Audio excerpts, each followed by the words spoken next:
Perkenalkan, nama saya Ika Muklis Kusuma Wardani dari kelas 10 Akuntansi dan Keuangan Lembaga di SMKN 43 Jakarta. Di sini saya akan menyampaikan materi tentang Bank Indonesia.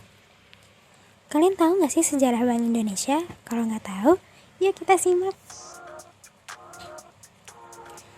Bank Indonesia ternyata bukanlah bank sentral pertama yang ada di Indonesia.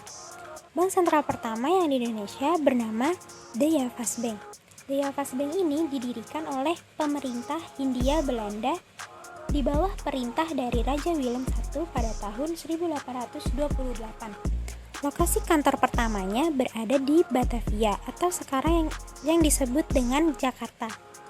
Selanjutnya, Daya Vas Bank mendirikan cabang di Semarang dan Surabaya, serta dilanjutkan cabang-cabang di Sulawesi, Kalimantan, Sumatera, dan New York. Fungsi utama dari Daya Vas Bank adalah berupaya untuk mencetak dan mengedarkan uang di wilayah Hindia Belanda.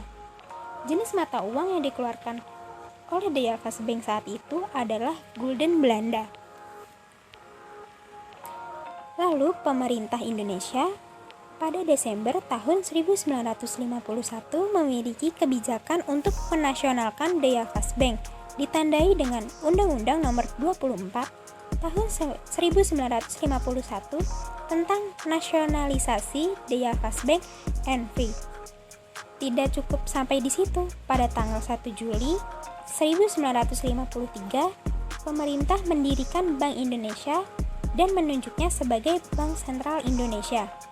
Pada tahapan ini, peran yang dijalankan oleh Bank Indonesia merupakan fungsi yang sebelumnya yang dilakukan oleh Daya Vas Bank. Apa saja tugas Bank Indonesia? Bank Indonesia bertugas yang pertama, menjaga kestabilan nilai rupiah terhadap barang dan jasa. Yang kedua, bertugas menjaga kestabilan nilai rupiah terhadap mata uang negara lain. Yang ketiga, bertugas melakukan penelitian juga pemantauan. Yang keempat, bertugas membuat dan mengawasi regulasi untuk semua bank yang ada di Indonesia. Yang kelima, tugas Bank Indonesia yaitu menyimpan uang kas negara dan memberikan bantuan dana kepada bank-bank di Indonesia yang sedang mengalami krisis. Fungsi dan wewenang Bank Indonesia. Wewenang Bank Sentral yaitu yang pertama, mengeluarkan alat pembayaran yang sah dari suatu negara. Yang kedua, merumuskan dan melaksanakan kebijakan moneter. Yang ketiga, mengatur dan menjaga kelancaran sistem pembayaran. Yang keempat, menjaga stabilitas sistem keuangan. Yang kelima, menjalankan fungsi sebagai lender of the last resort. Fungsi dari Bank Indonesia adalah sebagai penjaga stabilitas moneter. Yang kedua, mengatur dan mengawasi aktivitas perbankan. Yang ketiga, mengatur dan menyelenggarakan sistem perbankan. Apa tujuan Bank Indonesia?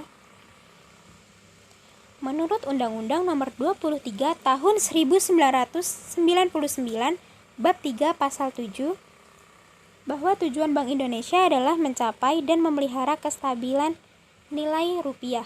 Yang dimaksud ini adalah kestabilan nilai rupiah terhadap barang dan jasa yang tercermin dari perkembangan laju inflasi serta kestabilan terhadap mata uang negara lain yang tercermin pada perkembangan nilai tukar rupiah.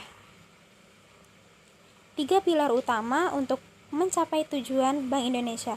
Yang pertama adalah menetapkan dan melaksanakan kebijakan moneter. Yang kedua, mengatur dan menjaga kelancaran sistem pembayaran. Yang ketiga, stabilitas sistem keuangan. Mohon maaf bila ada salah pengucapan kata. Saya ucapkan terima kasih atas perhatiannya.